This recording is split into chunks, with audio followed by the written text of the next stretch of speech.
¿Por qué crees que es necesario que los trabajadores de las plataformas digitales tengan un vínculo laboral dependiente para recién a partir de ello poder garantizar su seguridad y salud en el trabajo? ¿Es necesario? Yo creo que la pregunta parte primero de entender que todas las plataformas no funcionan de igual manera. Hay plataformas que van a tener mayor interacción con el usuario y con el prestador y hay otras que menos. Entonces, dentro de estos modelos económicos de economías de plataformas es bueno diferenciarlos, pero para aquellos en los cuales se puede ver este elemento de subordinación más presente, como por ejemplo podrían ser en algunos casos los repartidores de plataformas digitales, que es mucho más visible que quizás, por ejemplo, en otro tipo de plataformas, sí es necesario pensar en una regulación integral que incluya el tema de seguridad y salud en el trabajo. ¿Por qué? Porque justamente, y ahí voy a hablar seguramente sobre mi tesis, uno de los principales problemas y uno de los principales factores de riesgo que existen en este tipo de relaciones es el tema de la informalidad y la precariedad, que hace que la relación en sí misma, ¿no? Tenga consecuencias en la salud de las personas que prestan este tipo de servicios, además de otras condiciones insalubres frente a accidentes incluso de trabajo, entre otros. Entonces, la laboralidad es un punto importante, pero va a depender del contexto y la plataforma, pero independientemente de eso, yo creo que debemos enfocarnos también en una mirada más integral de darle ciertas condiciones mínimas, y ahí es muy relevante el tema de la seguridad y salud. ¿Cuáles son los principales riesgos en el trabajo que has identificado en los trabajadores de plataformas cuando nosotros hacemos un análisis tipo inspección en materia de seguridad y salud en el trabajo? Creo que es importante partir de un poco del contexto en el cual hice mi trabajo de investigación, mi trabajo de tesis. Todo empezó por entender este nuevo contexto de realidades tecnológicas y el mundo del derecho al trabajo, cómo va cambiando. Entonces, más allá del tema de laboralidad, llegó un momento en el cual planteé el tema de los riesgos psicosociales, ¿no? Entonces, para poder desplegar y poder identificarlos, hubieron bastantes temas importantes a nivel metodológico y también a nivel de fondo. Pero ya yendo a nivel de fondo, y cuento un poco la experiencia, porque creo que es valiosa dentro de este tipo de formatos y entrevistas, una de las principales limitaciones que tuve como encuestadora, porque se desplegó una encuesta a un grupo de repartidores, esta encuesta fue desplegada en el año 2021, fue, por ejemplo, fui a lugares como Plaza San Miguel, como el Jockey Plaza, El Parque el Kennedy. Parque Kennedy, entre otros, pero lo importante fue que cuando yo intentaba entrevistarme, yo sentía la presión que ellos tenían por cumplir con el encargo. Entonces, claro, yo empecé a entender la dinámica. Ellos tienen una forma de trabajo muy particular. Y es que una vez que ellos reciben el encargo a través del aplicativo, es decir, que se les asigna el servicio, ellos están bajo una presión constante. Entonces, dentro de las dimensiones que yo evalué, uno de los puntos, una de las dimensiones que evalúa este cuestionario que realicé es el tema de la presión del trabajo. Entonces, la carga del trabajo y la presión del trabajo inicia desde el momento que ellos reciben la indicación y terminan cuando entregan el producto. Entonces, durante ese tiempo es muy difícil entrevistarlo. ¿Por qué? Porque ellos tienen que ir al establecimiento y en el establecimiento tienen que estar atentos para recibir la orden. Muchas veces son lugares también que ellos pueden estar en peligro su integridad, hay mucha gente, hay riesgos incluso en el trayecto para poder llegar al establecimiento comercial. Luego, se preocupan porque el producto llegue en el menor tiempo posible al lugar y al mismo tiempo que no pase nada en el trayecto.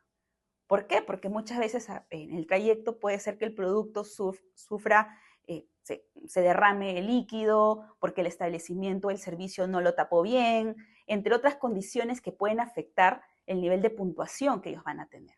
Entonces, cómo ha sido pensado la estructura de brindar este servicio de transporte tiene un impacto directo dentro de su salud mental y dentro específicamente de la dimensión de la presión que ellos sienten. Entonces, como conclusión, dentro de los factores de riesgo que yo identifiqué, es justamente eso, ¿no? ¿Cuánta capacidad tiene el algoritmo para poder dimensionar la forma de trabajo que puede impactar, en este caso, en los repartidores? Y otro de los factores que también identifiqué es el tema de la informalidad como factor de riesgo en sí mismo, porque dentro de las dimensiones de los riesgos de la encuesta que desplegué, está también el tema del nivel de compensaciones que ellos tienen y el tema también relacionado al tema de cómo pueden autorregular el propio servicio, ¿no? El tema de la autonomía a la hora de poder realizar los encargos, ¿no? Y el nivel de compensaciones y el nivel de presión. Entonces, ellos dependían mucho de estar conectados y este grado de conectividad a la plataforma, en este caso al celular, para que les se fueran asignados los servicios. Entonces, no es que simplemente ellos decidieran un día esporádicamente conectarse y en función de eso se le iba a asignar, sino que el algoritmo estaba pensado justamente para darle mayor preferencia a las personas que hayan realizado más servicio y obviamente que hayan estado más conectados. Entonces, el nivel de exigencia que ellos tenían era importante y en base a eso es como pensábamos en una estructura de comisiones, ¿no? Mientras más conectado estás y más servicio realizas, vas a poder llegar al mínimo. Y eso está correlacionado porque muchas de esas personas que pertenecen a este grupo que yo entrevisté, normalmente son personas extranjeras, en situación de informalidad, que quizás han buscado diferentes opciones en el mundo de trabajo en el Perú, pero la más rápida y asequible a ellos ha sido conectarse al aplicativo, porque los requisitos, si bien son flexibles, te dan cierto grado no te piden mucha capacitación, no te piden más requisitos que quizás un trabajo regular, ¿no? Ahora en el Perú. Entonces, eso es su principal fuente. Entonces, si no cumplen con el nivel de conectividad, no pueden llegar a los ingresos mensuales y obviamente no pueden satisfacer sus necesidades básicas. Y eso tiene un grado de presión dentro de sus condiciones mismas y obviamente dentro de su esfera personal, dentro de incluso los temas de cómo pueden llevar el sustento a su familia y la canasta básica. Entonces, eso es creo que un importante impacto porque es un factor que de alguna manera condiciona también la dinámica de trabajo en sí misma.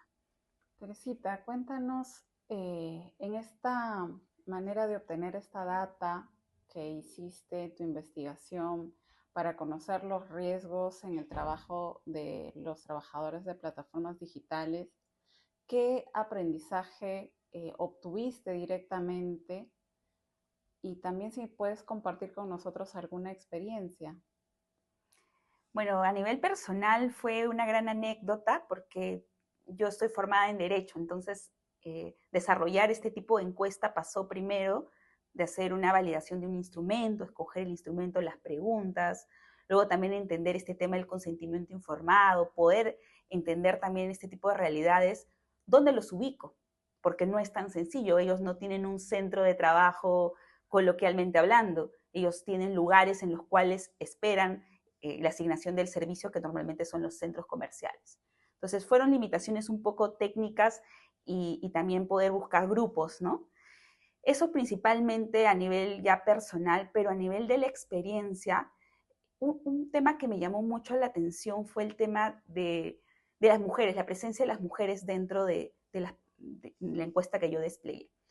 Me di cuenta que normalmente las mujeres iban acompañando, en este caso al esposo que era, o al amigo, que era el repartidor principal. ¿Por qué? Porque justamente una de las principales consecuencias o una de las principales dinámicas es que tienes que estar muy concentrado para manejar, para estar atento de que no pase nada alrededor. Igual cuando tú vas a dejar el producto, a veces no sabes con qué te vas a encontrar. Puede haber diversas situaciones en zonas peligrosas, ¿no? Porque el aplicativo simplemente te asigna y no es tan libre que tú puedas rechazarlo, porque eso va a tener un impacto directo luego en la asignación futura de los servicios y obviamente en tus ingresos. Entonces, a veces ellos se apoyaban. Entonces, el apoyo de la mujer dentro de estos servicios, más que todo cuando eran extranjeros, era muy visible. Y me encontré con muchas parejas que incluso iban en una moto, bueno, antes que salieran estas restricciones de dos personas en una moto, era muy común verlo. Otra experiencia también que me pareció interesante es que la presencia de las mujeres peruanas era mayoritario en las plataformas más que las mujeres extranjeras. Y eso me hizo pensar mucho porque me di cuenta, ¿por qué hay más mujeres peruanas realizando este servicio? ¿No? A diferencia de que quizás los hombres extranjeros son los que más realizaban este tipo de actividad. La verdad puede ser diversos factores, pero dentro de las entrevistas que yo tuve era el tema de la flexibilidad que impartía En el tiempo. en el tiempo. Y normalmente cuando ya hice un cruce de la información, porque yo validé cuántas veces a la semana te conectas, claro, las mujeres peruanas en este caso se conectaban en horarios un poco más flexibles, ¿no? Donde, por ejemplo, no tuvieran tanta carga de los hijos, del colegio y demás, y realizaban este tipo de actividad. ¿Y por qué lo realizaban? Una de las entrevistas que pude realizar era porque no encontraban otro trabajo. Entonces, quizás a un venezolano o a un extranjero, un colombiano o un extranjero en general que quisiera buscar un trabajo en el Perú sin papeles, claro, la primera opción era inscribirse en una plataforma. Una mujer peruana que no encontraba quizás mayor apertura también lo era.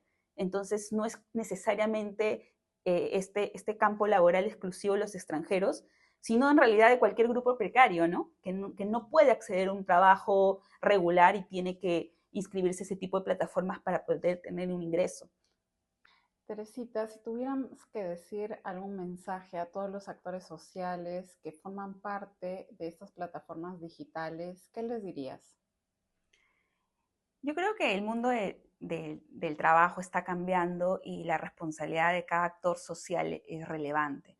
Desde el punto de vista del Estado es entender mm, que hay que entender también las realidades de cada plataforma digital, hay que entender las necesidades también de este grupo social y creo que las investigaciones basadas en data, porque no es mi única investigación, hay un observatorio de plataformas digitales en el Perú, tiene data relevante que es importante utilizarlo para tener una legislación más acorde a eso, ¿no?